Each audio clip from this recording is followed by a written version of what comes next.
my other son, Kobe, were getting these chronic ear infections, right? So we're in the past maybe a year or two.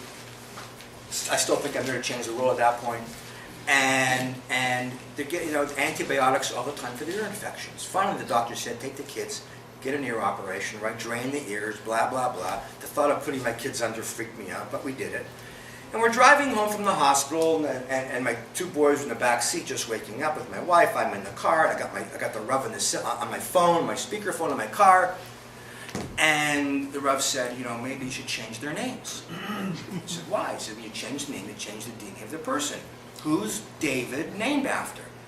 Well, his middle name was Isidore. He's named after my wife's, who? Grandfather? Grandfather, who was born without an ear.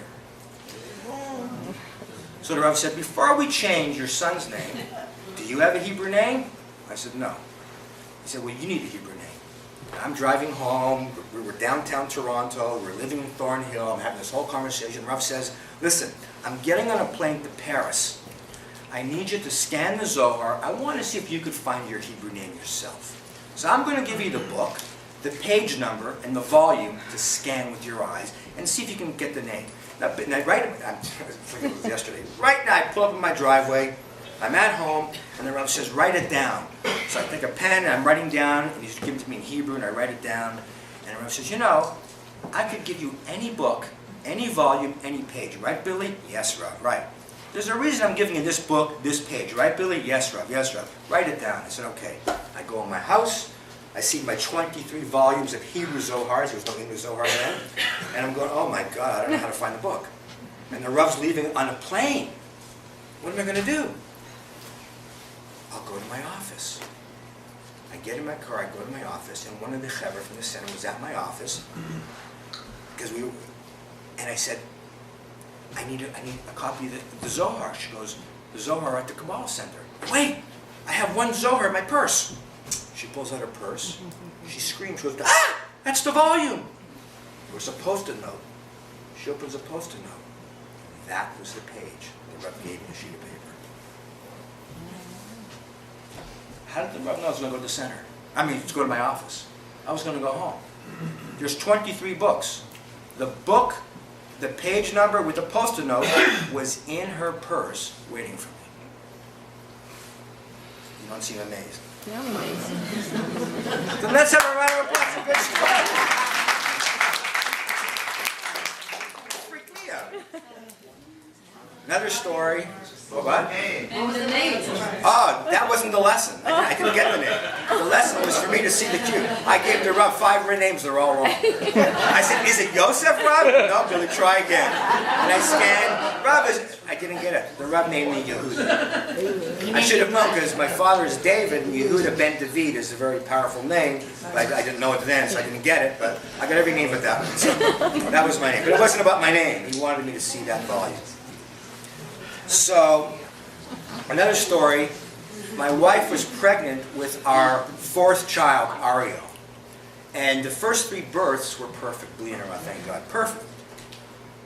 And Marion goes to the doctor, and the baby's breech. So we call the Rav. No, the Rav was here, wasn't he? Stand up and tell the story. It was your stomach. Yes, I had 3 babies, and all of them were born very large. They were all 9 pounds, 6 ounces at birth. This was a week before Ariel was to be born, and they knew by that point Marianne has very big babies. So they were very cautious. I went for the checkup a week before, like you normally do the last semester, the last month, let's say you go every week and they check you. And they said, wow, this baby is breech. It's very, very difficult for such a large baby to turn on its own, so you're going to need a C-section. So I was like, I was actually not freaked. I was like, no, this can't be, but whatever. At that time, I left the doctor's office, and Billy was here and had called me and said, come and meet us. We're going to have dinner with the Rav and Karen. I walked in. The Rav was standing right here in this lobby, and he was almost like waiting for me.